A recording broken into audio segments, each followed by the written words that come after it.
𝐤𝐚𝐢𝐥𝐲. I am your host, Christene Marie. Tonight, we are talking about something really real time for me. For the most part, in my life, I very much so stay out of drama and conflict, and I just have a very peaceful inner world, I guess you can say. And with that, there's something that goes to, I guess, being said for like there's a cost, I guess, with maintaining that type of peace because usually it means that you're not in close relationships with people who might cause uh, disruption or lack of peace. And so, to that point, I feel like there's something around making a decision of how do I want to live my life? What are my values?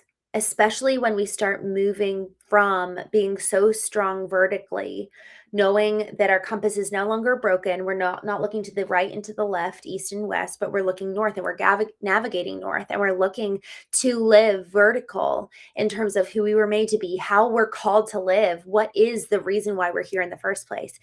So once we're really strong vertically, to then live horizontally and maintain vertical alignment while living in this horizontal physical world, that honestly in 2025 was probably one of the hardest things that I've had to move through and figure out. How do I maintain my sense of self while engaging with other people? Because when I was alone, I kept my sense of self 100%. When I was with people that I didn't know, I kept my sense of self. And when I was with people that I didn't really care what they thought, and I didn't really care their opinion of me, I was able to keep my alignment. But as I started to move into deeper and deeper relationships, even just with my sisters and friends, man, it's really been tempting. It's been hard to maintain that strength of self. And I actually saw myself just dipping into codependency. I mean, I got married when I was 20. I started dating at 18, maybe 19. So I was with my husband for a very short time before we got married. And so much of my married life, so much of my 20s was very much so predicated on me living in reaction, living in response to who everyone thought I should be. And there was something about the last 4 years, ever since my husband left, that I just kind of became a recluse and I just kind of hid. And I was like, let me figure out who I am because I had no idea. I grew up in a very Christian conservative environment. And so there wasn't much encouragement for figuring out who we were because there was the belief that who we are innately is very sinful and evil. And so, why take time to get to know yourself because who you are is not lovable? And not even just not lovable, but it's sinful. It's actually bad. So, as I was married, I was sharing a little bit on Sunday as we were talking about the difference between truth versus experience. I shared a little bit about the need to recover my sense of intuition because when I turned 20 and I was just living so much in reaction and in response to who my husband and everyone around me wanted me to be, I really, really lost a connection to my own inner compass. So, this last year, as I've been moving back into, okay, well, who am I to begin with? What do I like? What do I value? The question of what do I want was really, really hard for me to uncover. And as I've come to this place of knowing that, now it's like, okay, well, how do I maintain this sense of self while living with other people? And so tonight we're going to talk about while living with other people, how do we actually control our minds? But before I lean in, I just want to take a moment to say hello to everyone who's joining. I'm live on a couple different channels, YouTube, a couple different YouTube channels, and a few others. Y'all, thank you so much for joining today. Lender Jr., thank you for joining. You asked a question, and I wanted to answer that. You said, "Are your streams on some kind of timer? They always just suddenly end." No, I'll like end it. I have the ability to click end stream. And I don't know if they end suddenly for you, but oh my gosh, you know what I wonder? Sometimes it will count down 3, 2, 1, and then I'll go live. But by the time it connects to the platform, it's like I'm already going. And so I wonder if it does the same thing when I end. That's really annoying. So maybe what I need to do is actually stay on a little bit longer so that the timing, because I'm going live via Restream and I have my platforms hooked up to it, but I wonder if that's why it's weird and it seems like I end suddenly. But anyways, y'all, thank you for joining. You suffer. Thank you for coming on here. Sticks, Jonas, the goat. Thank you for coming. Fan love. You asked what's your favorite color. I think my favorite color, I don't know. I really love color. I love pink. I love white. I love turquoise. I love gold. Um, I'm starting to really like vibrant colors too, like green. I love that you asked that. Um, I don't even know how to say this. 𝐤𝐢𝐯𝐞. We'll just go with that. It's good to see you guys tonight. King Jesus, thank you for coming on here. Pokestock. Y'all, tonight we're going to be talking about, as we're engaging with our minds in relationship to other people, how do we maintain control of it? Because as we're doing this balance, as we're trying to maintain connection with ourself, being led by who we truly are rather than just living in reaction, but being proactive while also maintaining healthy relationships. It is I really believe this. I think one of the most, I think, damaging and also dangerous, but also equally powerful for good parts of our bodies and ourselves that we have not learned how to control is our mind.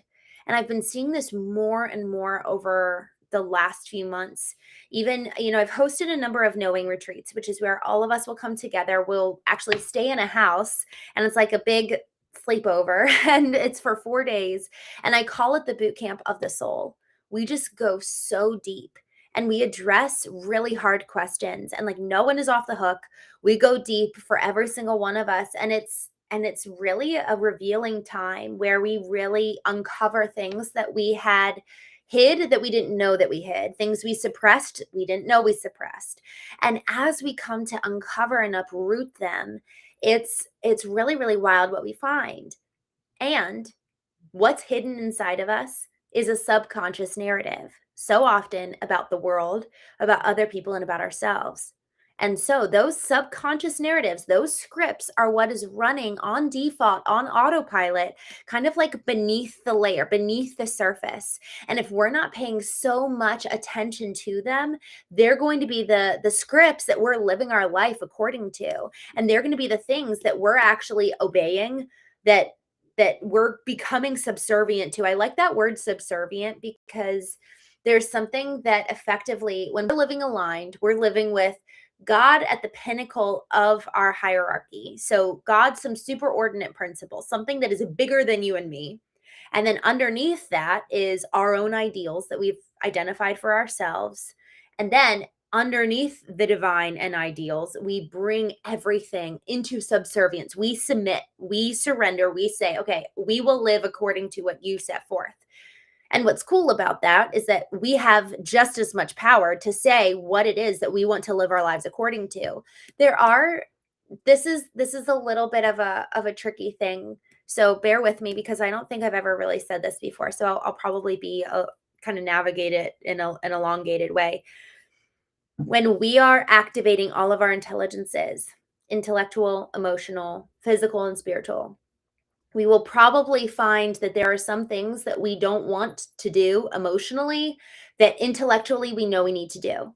Like, I am heading into a season where I know I actually need to be so disciplined if I want to get to the next level in my business. I don't want to do that, but I need to do that.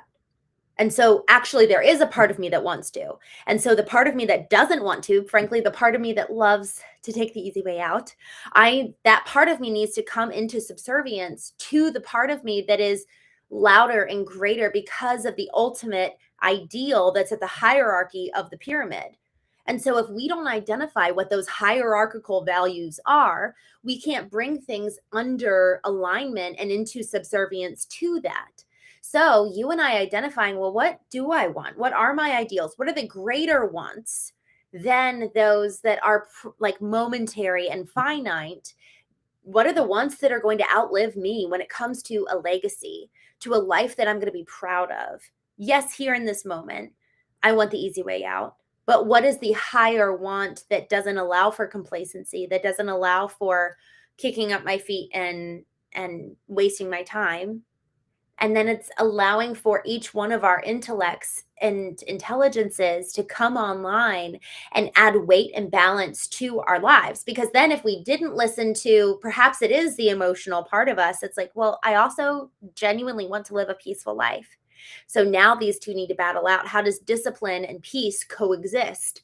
Which one is greater? Can they coexist in different ways throughout the day? Maybe discipline is more so in the morning and peace is in the evening. It becomes so much more exciting when we allow for the nuance of color. That's why I loved your question of like, what's your favorite color, fan love, that you asked. That's actually a really fun question for us to consider, even as adults. You know, we think of that question a lot as kids, but as adults, there's something really fun about that, because so often it's easier to live in black and white. It's easier to live in dogmatic thinking. It's actually easier for us to believe in one way or that way, rather than the full range and spectrum of color that's just making the world so much more bright and so much more engaging for us to live in. And so, as I'm thinking about the hierarchy of wants and needs, and then bringing everything into alignment under our ideal, if we don't know at the end of the day what our calling is, we can't, or we can, but I think it's way harder for us to create the ideals in support of that calling. So when I think of, who does God say that I am? Who does like, why am I here? What are my unique giftings and the call for me to kind of rise up and become that person? There's something really cool about that, because then I actually get to bring the very real feelings and emotions into obedience to that. And so the same thing goes with our mind. What am I going to think about? How is what I choose to think about actually going into effectively obedience to those ideals and who I say I want to be, my values, this higher call, this higher principle? So I just want to take a quick moment to check here in on the chat. Um, I am just taking a look here. Um, you know what I'm be super curious about? Tommy Schaefer. Oh, hey, I'm so happy to see you. Oh, I just saw you on LinkedIn. This is so happy.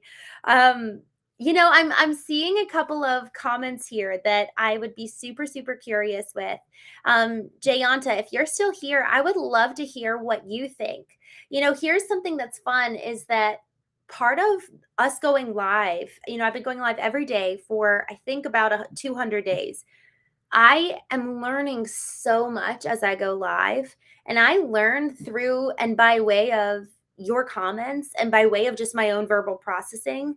So I would love to hear, if you don't agree with something, please tell me what you do think, because it is so much easier to just say, I don't agree, rather than saying why. And the why is really what allows for us to have a genuine conversation. Why is what allows for, it's like the exploration of the human soul. I found that as I was trying to get to know myself, until I asked why of something, I never got to the root of it. And if we don't get to the root of it, we can never pull it out and plant something new in its place. So if we don't like something about ourselves or in somebody else, unless we get to the why, we're never going to be able to actually move forward, because we're just stuck at kind of like what's shown. It's like the tip of the iceberg. Underneath the water, there's just this whole mound. And if we're solely fixated on the tippy top that we see, man, it's like going in circles. I actually was thinking about this today, because I've just been having a hard time in a particular relationship over the last 24 hours. And it's been so painful and so hard. And I know that so much of what's happening, I have no idea about. I really don't know what's going on underneath the surface for that person. And until I sit and ask why for myself, I'm not going to know what's going on for me either. And so it becomes incredibly dangerous. It's a whole conversation we were having the other day about truth versus experience. If we don't actually take the time to sit with our experience and how we feel, what we're thinking, and tracing the roots down to the genesis, the origin moment of what happened to cause this thought, to cause the emotion, how is the past playing into the present today? Can I differentiate the two and see clearly for what's really going on? And if we don't know how to do that for ourselves, it's going to be impossible for us to be able to do that for our partner and then have empathy to sit in their experience. Now their experience just feels so foreign because we don't even know our own. And I think the reverse is true also. Like when I was going through my 20s and never knew myself, I would only ever sit in my husband's experience. And then when I started sitting in my own, I realized, oh, like there's a whole other world that's being opened up here. And that's, man, isn't that exciting that there's this whole other dimension. It's like the Y and X axis. Well, there's a Z axis too. It's like so dimensional when it comes to relationships. So the black and white, that's why I love the original question of what's your favorite color. There's just so much color that comes from and with being curious and really truly wanting to know. I think that's another thing too. Are we asking questions looking for someone to prove our point? Or are we asking questions because we really genuinely want to know? And once we stop being curious, it is so damaging because we can't hear. Someone said this one time, and I actually put this in my book because I just thought it was the most brilliant analogy of what happens so often in relationships. This woman says, words come out of my mouth, and by the time they reach my husband's ears, they have twisted. So he literally hears and interprets something that I did not say. And it was so interesting. I've seen this actually a couple of times for me where I'll put actually a recorded transcript of a conversation into ChatGPT.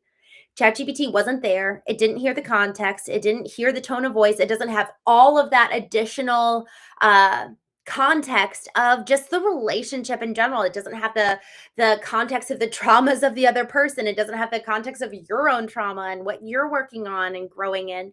So if you ask ChatGPT its opinion, boy, is it going to be so opinionated and potentially very wrong. And it's kind of dangerous sometimes. So I really encourage each one of us to take the time to know our experience for us, because I have found for myself, it's been tempting to get lazy, to run my experience, a recorded conversation, let's say, through a GPT and tell me how I'm feeling, rather than sitting with my own self and doing the work. It's work. It really, truly is work. Every morning, I'll pursue vertical alignment. So this concept of vertical alignment, bringing my beliefs, my behaviors, my attitudes, my actions under alignment of my own ideals, under the superordinate principle that is effectively higher than all of us. And in that principle is also the practice of every morning, literally awakening each one of my intelligence centers, activating them and checking in with each one. What does each one of you have to tell me? What do I not know? What do you remember from yesterday? What do you remember from the past? How is that showing up here right now? How can I proceed in my day and in my life in control of myself rather than other people being in the driver's seat of my life? And the same goes with our minds. If we are not taking the time every single day, ideally for me, it's in the morning, to pull that subconscious script that's running into my conscious awareness, I have to be aware first. So pulling that subconscious script into consciousness, analyzing it, putting it out in front of me and saying, "Oh, what's going on here? What am I actually thinking? What is going on? What's the script?" So let me first become aware of it. Next, let me understand it, asking the why, tracing it down to the origin moment or memory or experience that formed that script and narrative to begin with.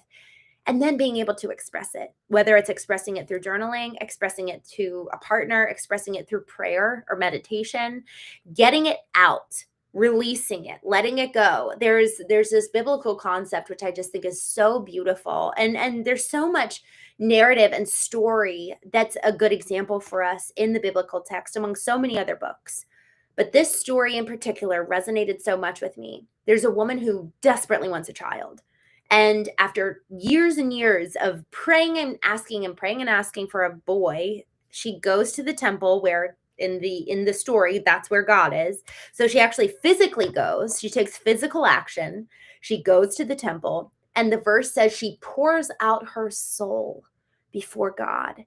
And there's something in the pouring out that creates space now for us to receive. We actually have to release it. We have to let it go. So we have to first become aware of the subconscious script that's running in our brain. We have to understand it by asking why, tracing the memories down to the original moment. And then we have to express it, pour it out, get rid of it, release it. And by way of doing that becomes like a it's a transformational process that thereby we experience freedom from that subconscious script. And then we get to say, okay, well, what do I want it to be instead?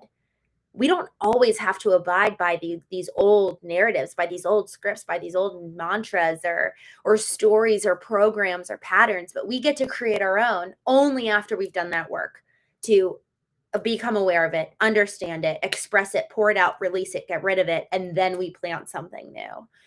There's a book by James Allen called As a Man Thinketh, and it talks about our minds being like a garden. And I just really like that concept because what it allows for is I'm pulling out an old narrative, an old story, an old script, and I'm planting something new in its place because I don't want to think that way. I don't want to be, because I know, here's the thing, the thoughts of us guide our actions. The thoughts of us guide the way we interact with people. Our thoughts guide who we are. So, who do I want to be? Now let's work backwards to then train our minds to think according to the person that I want to be. I want to be someone who is so incredibly impactful. So now working backwards, I need to instill discipline into my life. Okay, working backwards from there. How do I instill discipline? A lot of it has to do with thoughts. I wake up in the morning. What is my immediate thought that tricks me to stay in bed?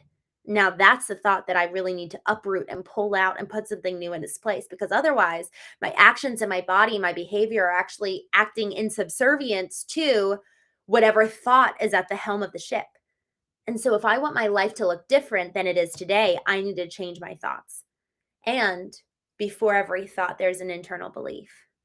So it's very layered. That's why, this whole concept of what's your favorite color is just so fun. So fan love, thank you for asking that 20 minutes ago. I just love it because it comes full circle. It comes just so much more broad and so much more dimensional when we realize how much knowing ourselves really deeply, truly matters. Getting to know who we are is probably one of the most greatest of all human pursuits. And we have full power and full control over our lives. We get to pull the levers of our lives. So before I keep going, I just want to do a quick check-in on YouTube. I'm pretty behind in comments, so bear with me while I catch up on these. Bonnie Michael, thank you for joining. Treadman, thank you for coming on here. Boo Boo, you said, I think you're acting. I actually love acting. It's funny that you say that. I was in a Hallmark type of movie. I was in a Christmas movie 2 years ago, and that was like the fulfillment of a childhood dream. So if you caught the acting thing, I love acting. And I got to tell you, it's been a really good practice for me to like just be so grounded and authentic during these lives, because there is something like there's a camera in front of you. You know what I mean? And so even this concept of controlling your mind, there's different tricks that you and I can put into place to help us control our minds. I will literally, and I've experienced this, I'm on day, whatever it is, 200 something of going live every day.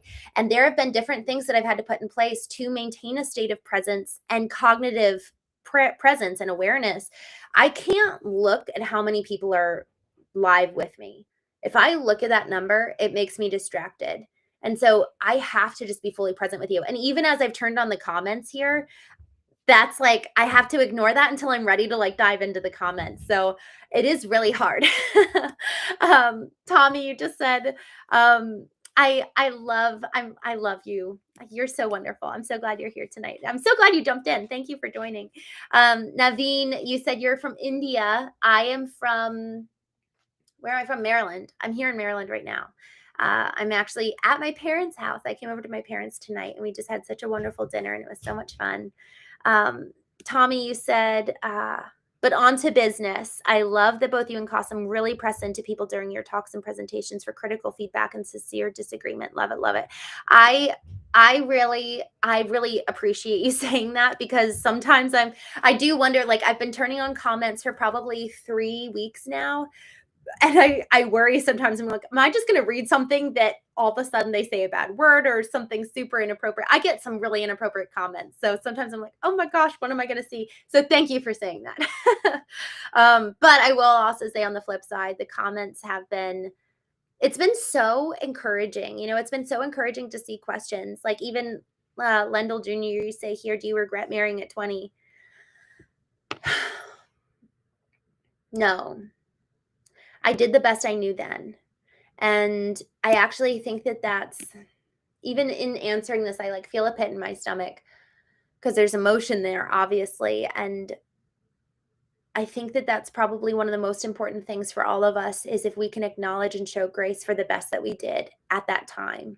Now, if I had done something I didn't know was right, I didn't believe was right, and then I made an action, that's different. But I really, man, did I love that man? Man, did I think I was doing the right thing? Man, would I have done the exact same thing all over again with what I knew? What I know now, I wouldn't have done that. I don't think that we probably would have ended up together with what I know now. Just neither one of us had cultivated emotional intelligence. We only had cultivated half of ourselves. When you're only half a person, it's so incredibly difficult to know what you're missing. And so that's why I feel so strongly about the cultivation of emotional intelligence for parents, for communities, for couples. I mean, relationships are so hard and we're not taught how to exist in relationships. So, no, I don't regret it. And you know what? Here's another thing. I actually see so clearly how that's such a beautiful part of my story because I now know my calling in a way that I don't know if I would have before. So hopefully I would have, but I think that there's something about recognizing the brokenness that we've experienced and actually feeling finally grateful for it so that we can live this life right now. I really like my life. And that's something that there was an experiment done where it was, I don't remember, actually, this was told to me. So I will say this loosely. There was an experiment that I hear was done, and it was a whole bunch of blind participants, and they were just asked a question around if they were given the opportunity to trade their lives, and they all said yes. And then they said, "Who would you trade your life with?" That was the second question. So the first question, "Would you trade your life?" They said yes. And then the second question is, "Who would you trade your life with?" None of them answered any person, and then they decided that they would keep their life. I think that's the thing for so many of us. The grass is always greener until we have the opportunity to actually experience their life, and suddenly it's not all that wonderful. And so I just feel such a commitment to making my life wonderful and living a life that I love. In October, I sat and asked myself, what do I want my relationships with my parents to look like?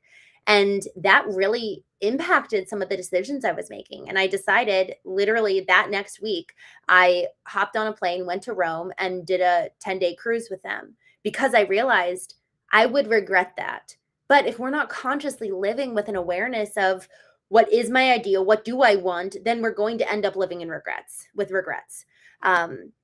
So let me go back to the chat really fast. Lendl, thank you for asking that. I think that that's such an important question. Okay, going back to some of these. All right.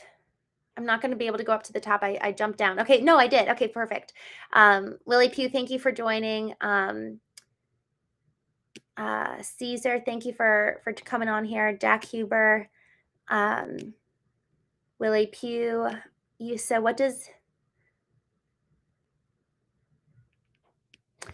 I'm just going to read this because I may not be able to get to it quickly. You say, what it means is that you're about science. You're about your life. You're about your health. You're about the pursuit of science, your life, health, and strength, and the medical practice enlightenment. From what I gather from what you're saying, I think it's so important that we don't view the parts of us as disparate from each other. We're so integrated. And the moment we start viewing ourselves as parts and pieces, man, that's so dangerous, rather than, oh, I am one big whole. So if I'm unhealthy here, man, that's going to impact everywhere else. And so the more I'm pursuing health across the board and knowledge and understanding, the more healthy, vibrant people we're going to be. Tommy, you just said, great question on favorite color. I certainly have my favorite colors and styles and design, but the best color is white, of course, because it is the presence of all colors. Oh, I love that. And then you said, well, any this is my mechanical engineer self-checking in. As long as we are talking about like light, not pigment, because of my Technicolor theater self. I didn't know you did theater. That's so fun. Um, I love that. Yes, white is the presence of all colors. That's so fun. Um, I love Willie Pugh. You said don't to people you'll say stop invaders, get out of my life. I don't need your negativity in my atmosphere. Remove yourself. Willie, I love that. And there's something someone told me one time that really blew my mind. He said, your boundaries are for you to honor, not for them to honor.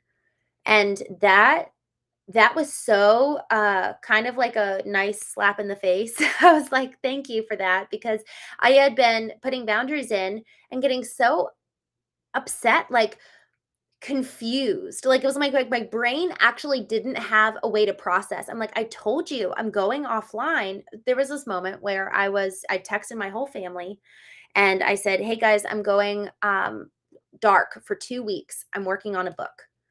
And I said, okay, everybody, time starts now. Literally within 60 seconds, somebody calls me from my family who had just received that message. And I just felt dumbfounded. I was like, did you not receive that message? Did you not see what I meant? What are you doing? It was like my brain didn't have a category or a compartment for that until my friend told me, your boundaries are for you.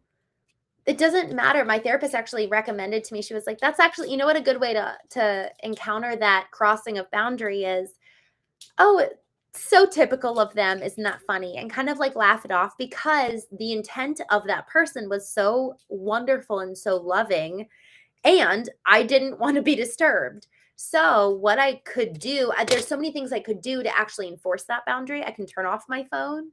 Like if I genuinely don't want to be disturbed, I can literally turn my phone off, among many other things. I can also just not answer it. I can also be emotionally at peace where somebody does not have that much power over me. The book, Letting Go by David Hawkins, has been so, so helpful for me.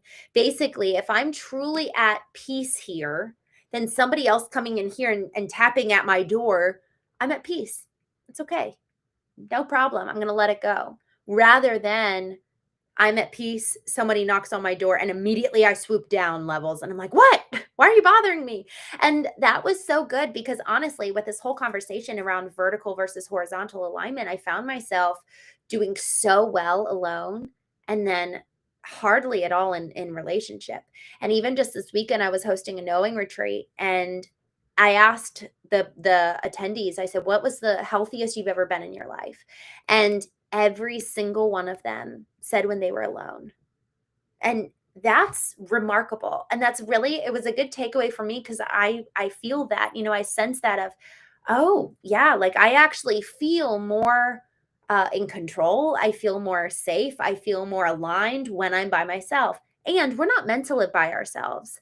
We're actually meant to know how to do relationships and maintain our peace and our presence and our ability to engage with others from a place of love. But if we're not taking that alone time first and then engaging with people on an empty tank, of course it's going to cause chaos and cause ruptures and just all the problems. So I appreciate you saying that. Dr. Drew, we are chatting about just the concept of controlling our mind. And so much of that has to do with controlling just ourselves and activating all of our parts and turning all of us online. And then Lendl Jr., you're just wonderful. King Jesus, thank you for your notes here. Stanley, it's good to see you on here. Just looking through some of the chats. I love that your name is Alvin Chipmunk. I hope you've seen that movie. It's so funny. Change Forever, hello. I am doing so well. Thank you so much for coming on here. Dr. Drew, maybe I will do that tomorrow night. Tommy, you said some of the best things that I have learned about life, I learned during my deep studies of improv. Oh, I love that. It's so funny. I have never done improv studies, but I have seen other people who do improv, and they just have this ability to think on their feet so quickly, and also this ability to listen. there's something about the play on words with improv that I've heard people say, but you need to really be a good listener in order to do that. So I love that. Goob, thank you for coming. You said if you don't like the comments, then don't make your private life public. I completely agree. Honestly, I'm not sure at what point you said that, but it's been really rewarding and fulfilling seeing and engaging with the comments. It's hard. And what's hard doesn't mean it's bad. And I think that's a big thing that I've really come to learn over the past probably 2 years. The hardest things have actually been the most rewarding. They've really been probably the most transformative for me. The more difficult they are, the more I grow. But I had to learn to cultivate the discomfort muscle. Like I had to learn to sit in the discomfort of not liking what I see, not liking what I hear. But that muscle was cultivated by first looking at myself and seeing what I didn't like. That way, when other people come and tell me what they don't like, I either already know because I've engaged with that, or I can let it go again to maintain my peace, because at the end of the day, I have to look at myself in the mirror. Nobody else has to. Everyone else is looking in their own mirror. Yes, it's easier to look in the mirror of somebody else and point out all their flaws. But if we're not willing to look in our own fight, oh, that's something I need to grow in. That's something I need to heal from. We have enough. There's this verse that says, today has enough troubles of its own. You and I have enough worries on our own. We don't need to be looking at other people. And so the more I'm actually in the arena of my life, Teddy Roosevelt has this incredible speech.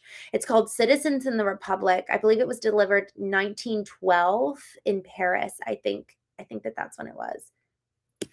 I think so. I don't know. I will Google it later. But the Citizens in the Republic. And then there's a section in that speech called The Man in the Arena.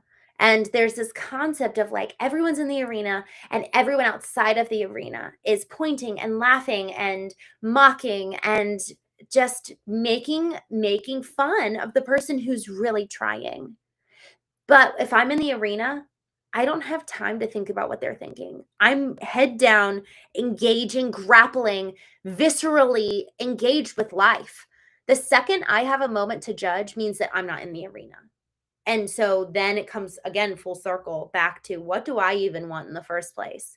Now let me order my mind, my body, my soul, and my spirit to be in submission to what I want, to the call on my life, to how do we want to live?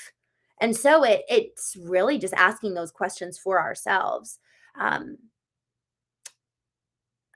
Tommy, I just saw you posted. I absolutely drilled in all my classes for improv. Stop thinking about when it's your turn to speak. Focus on when it's your time to listen. Hands down, so applicable to life. I so agree. I'm so glad you said that. Thank you for that. I think that that's probably one of the most important takeaways. And y'all, this comes back to the very topic of our conversation. If you don't control your mind, if you're not the one in the driver's seat of your mind, something else will be. So who are we listening to? What's the script? Who's the source of the script? And do we even know what that is? So I just saw that Jesus King, you said Rome is great. I love Rome. I feel like I was only there for a couple of days and I really would love to go back and really explore. Went to the Colosseum and it was so powerful. One of the things, I'm curious if you enjoy this too, but one of the things that I really, really love doing when I'm in other countries or cities is turning on music and just being like so raptured in the moment there as I'm walking. When I'm traveling with family, it's so fun and so wonderful, but it's harder to be fully present. And so putting in the music and like igniting all of my senses is one of my favorite ways of just really being truly present in that city. And it's just it's so magical. Dr. Drew, or Mr. Drew, I'm sorry, you asked, what do you do? I have a branding and marketing business, and there's a couple different manifestations of that. One vertical is home services. My family has a 100-year-old painting business, and so I'm pretty involved in that. And then we do digital marketing for other trades businesses. We serve as fractional chief marketing officer, and I do retreats where we talk about things like this because, frankly, the more we know who we are, the more we can show up in a digital space online, our brand, our website, our service offerings, but also with our family in a way that's so in alignment with who we say we want to be. So I work with people across the board in multiple different facets. So it really just depends on what it is that they're looking for. If they're looking, and obviously I'm not everything to everyone. Those are kind of my 3 areas of expertise: branding and marketing, digital marketing, and this whole concept of knowing and working with folks one-on-one or in a group setting. So actually it was so fun. I really, really loved this. Last year, in 2025, I went to Colombia and I did a whole kind of retreat with the team, and we just got to know each other. And by way of doing that, they really came to appreciate each other in a much deeper way, because it's so easy when you don't understand who each other is. It's hard to have an appreciation and value for them, for their role, for their participation in the business, and then resentment builds. So Tommy, you said, I love the man in the arena. Love that you just quoted that. I so appreciate you, my friend. You're wonderful. Nick and Jessica, thank you so much for joining. Y'all, I have been going for about 40 minutes now, and it's about my bedtime. So I'm going to hop off here. Lendl Jr., I'm mindful of what you said, that these will just randomly stop midway through and end abruptly. So I'm wondering, I'm going to test this out and end this stream, but I'm going to wait a minute or two. So I'm going to say thank you all so much for coming. Thank you for joining me tonight, and I will see you tomorrow morning. I started a new sub-series on the Knowing Show, A Course in Miracles. I've been reading through it every morning since the first. My goal and my prayer is that I will read this every single day as kind of like part 1 of the Knowing Show, and then go live in the evenings around 8:30 Eastern. I can't do that every day, but for now, that's my goal. So I will see you tomorrow early in the day for A Course in Miracles reading. Just, again, kind of getting ourselves aligned with who we want to be. And then I will see you tomorrow evening for the Knowing Show. So with that, thank you all so much for joining me tonight, y'all. This knowing really is what I feel called to, cultivating emotional intelligence, growing myself. And I just am so grateful for you being here with me. So I'm going to press end and just see if this ends abruptly. So with that.